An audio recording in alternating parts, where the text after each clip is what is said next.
After this horrible building collapse in Surfside, Florida, a lot of people that live in condos are now questioning, is my condo safe? Luckily, there's this article that came out from the Florida Sun Sentinel that answers a lot of these questions that people have. And in this video, I'm going to go over some of these questions and answers for you guys to give you a clearer picture of type of questions you should be asking if you're going to be buying a condo after this collapse and things you should be looking for. And I'll have a link for this article down in the description of this video if anybody wants to go through and read it all in detail. So the first question is, what type of questions should I be asking when I'm buying a condo now that this has happened? And all these answers that are in this article are from builders who build these type of buildings as well as attorneys. So these are all the sources that these answers are coming from. They're not coming from me, just to make that clear. So they say you should ask about the age of your building, when the last inspection was, and what kinds of repair work are planned in the near future. They're also saying you should ask how much money is in the building's reserve fund and if there's any extra financial assessments coming. I don't know how much that would really help. Maybe that would help a little bit, but the thing is, the people you're getting these answers from sometimes don't even really know the answer themselves. Like usually when you go to ask a question like that, you're going to go to the management office of the building and you're going to be speaking with some assistant manager, maybe the actual property manager if you're lucky. A lot of times they won't even know, guys. They have to like dig up the actual records. You really need to be speaking to somebody who knows the building, who maybe that's lived there for a long time. The problem is as well, is usually you can't get this type of information until you've already put a contract in on the unit. So usually it goes like this. If you want to know these type of things, you'll have to make an offer, and then you'll have what's called your due diligence period in between the day your offer gets accepted and the last day you can pull out of the contract within your inspection period. And that's usually about 10, 15 days if you're lucky, sometimes less. It depends on what's negotiated. 10 days is pretty normal. So you only have that 10-day window to find out all this information before you either must go forward with the sale or you need to cancel the contract because you couldn't get enough information. Now this next one is a really good question, and I was even curious to know the answer to this one. Who's at fault when there's a serious structural problem in the building? Is it the architects, the builders, the engineers, the inspectors, city officials, or all of the above? The architect would be responsible if there's a serious design flaw, and the engineer if the calculations, supervision, or drawings are deficient. The builder would be to blame if corners were cut on materials or if construction failed to comply with the building code. The builder may also be liable for the failings of the architect or engineer. The board has a fiduciary duty to act in the best interests of the unit owners. If the board is negligent and fails to act, or unduly delays, it may be held liable. City officials are almost never on the hook.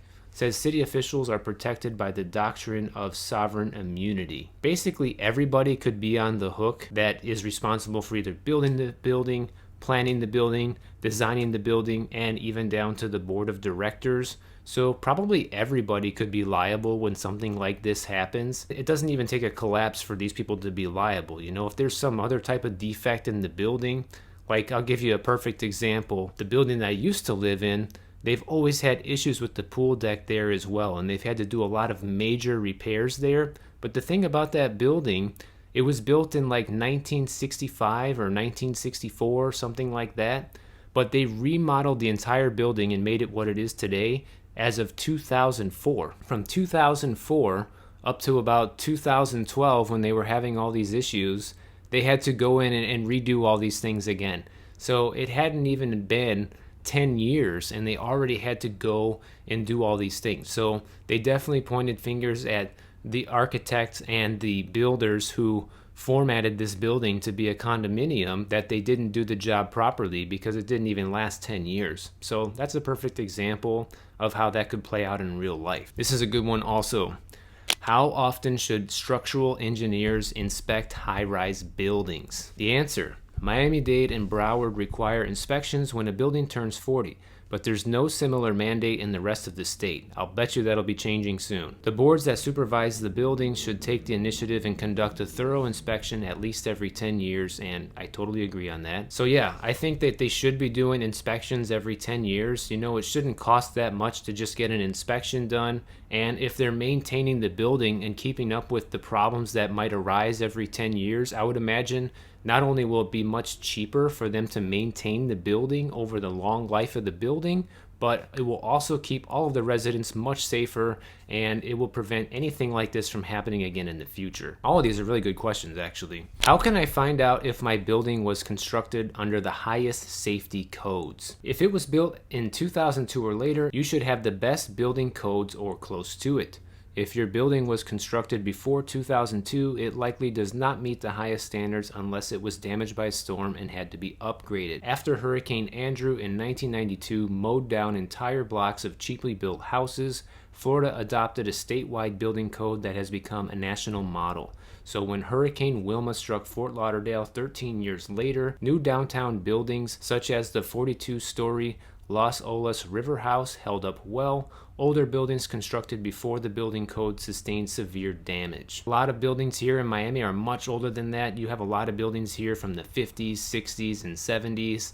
And the Art Deco buildings are even older than that, obviously, dating back to the 20s, 30s, and 40s. Most of the buildings here are much older than that. And if you want to buy in a building that's 2002 or newer, you are going to be ponying up the dough for sure.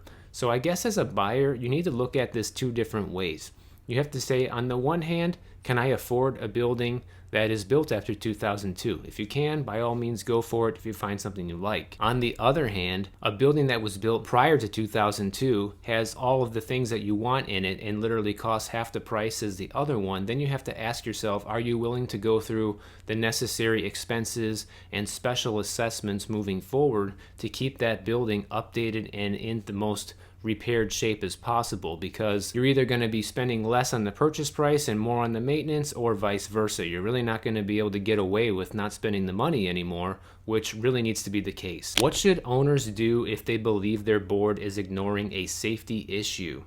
You should ask to have the issue brought up at the next board meeting, and it says get it on record that the board is ignoring the issue. Therefore, file a lawsuit against the board. And this advice was given by an attorney, and they said that you need to take matters into your own hands sometimes. Call the building code or code enforcement department to report your concern and put it in writing. And if you can afford it, you may want to hire your own engineer. He even goes on to say, in the end, it's your property, your investment, and your life/safety issues. Yeah, I guess so. That's the unfortunate truth, guys. I think the biggest issue with that kind of stuff is, like, I look at it from the point of view, like, most people just want to buy a condo and sit back and relax and enjoy the beach and not have to worry about any of this stuff.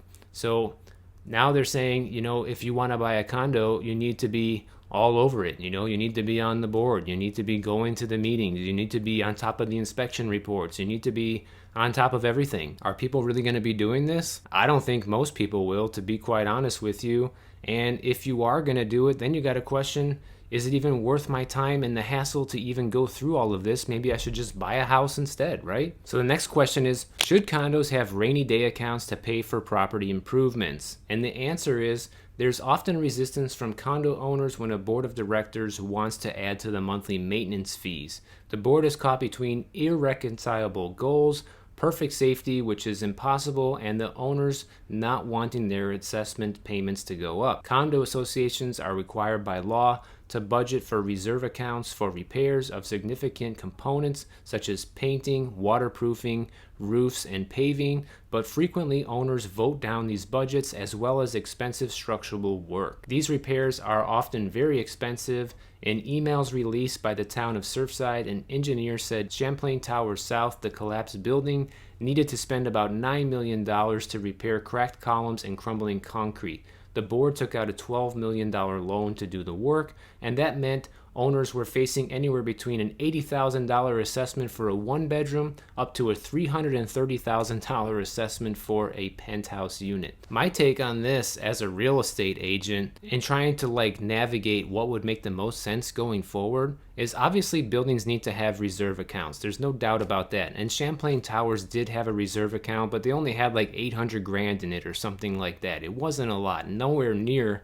the $9 million they really needed, okay? How I see this playing out in the long term is that buildings are going to become more expensive to maintain because they're going to need to go through more inspections and do more frequent repairs, right? So the way I think this should go is that the price of condos should come down, but the cost of ownership should go up. Now, if the monthly maintenance fee at a unit is $500, it should probably be $1,000 to account for the extra money that's going to be needed for those future repairs.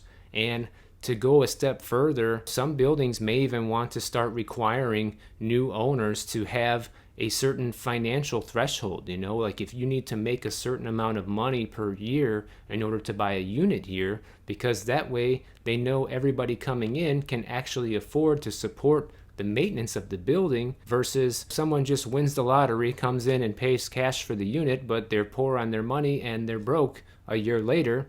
They can't pay for any type of assessment or future repairs on the building. That wouldn't be a good person to buy in that building, so to speak. But then you get into discrimination and all kinds of things like that. It's a very slippery slope for these condos to try and navigate this, and I'm not really sure how they're going to handle this going forward, but that's just one idea to throw out there. Now this one is the cold hard truth, guys. What if an owner can't afford a special assessment? It's like a lifeboat. If you can't pull your weight, you're off. Sometimes the association will borrow money from a bank to pay for these large expenditures. For those unit owners that can't afford to pay, the association will likely spread payments over time, sometimes even up to 10 years. And usually what happens, what I've seen here in Miami Beach, whenever a building gets hit with a large special assessment, a lot of people that either don't want to pay or they just simply can't afford it put their unit on the market for sale, and all of a sudden you'll see a bunch of listings come up for sale in the building. As a new owner coming in, you have to kind of weigh it out and see if you think it's going to be worth it, because there's some buildings here, guys, that literally have an assessment payment going for like the next 30 years. I'm not even joking. It can be pretty severe. But why do they have that going on? Because for the previous 40 years, they weren't doing anything to maintain the building, and luckily it didn't fall down like Champlain did, and now they have made all the necessary repairs and things like that that needed to be done, but it costed a fortune because they didn't keep up with it over the years, and so now everyone has to pay for it big time. Are these special assessments coming for a lot of places? Probably. Is it going to affect the cost of condos here in Florida and in other areas? Probably.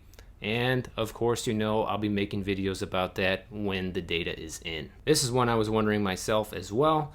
In terms of safety, is it better to live on a high floor or a low floor? In my personal opinion, not me, this attorney that's answering the question, there are risks in both cases. Living on the ground floor can have flooding issues, perhaps issues with crime. Higher floors take longer to escape from the building and they have wind issues. That's kind of like a common sense answer. Pretty much anybody can figure that out. My opinion, my personal opinion, in the case of like a building collapse, guys, like what happened with Champlain, I don't think it really matters which floor you're on, to be quite honest, and I've seen some people say in the comments of some of these videos that I made about it, like, well, now I'm only going to consider living in a small building. Well, think about it. If you live in a building that's 3 or 4 stories tall only instead of 20 stories tall, and that building comes down, you're probably not going to make it. You're not going to make it when huge beams and concrete come falling down on you out of nowhere. Doesn't really matter how many floors there are. If you live in a low-rise building and not a high-rise like I do, there's probably less of a chance that it will come down just because there's less weight to hold up. And I would think those buildings, they still have strong support columns to hold the entire building up, but the biggest difference is that building is a lot smaller and there's just not as much weight being supported by that building versus a large high-rise. So I think maybe the bigger the building, the higher risk you're maybe at of a building collapse or something like that happening. But of course, we're all hoping this is a freak accident and that it never happens again. Once some more information comes out about whatever happened here in Surfside, I'll make an update video on it. For now, check out my next video on the screen right over here, and I'll catch you guys over there.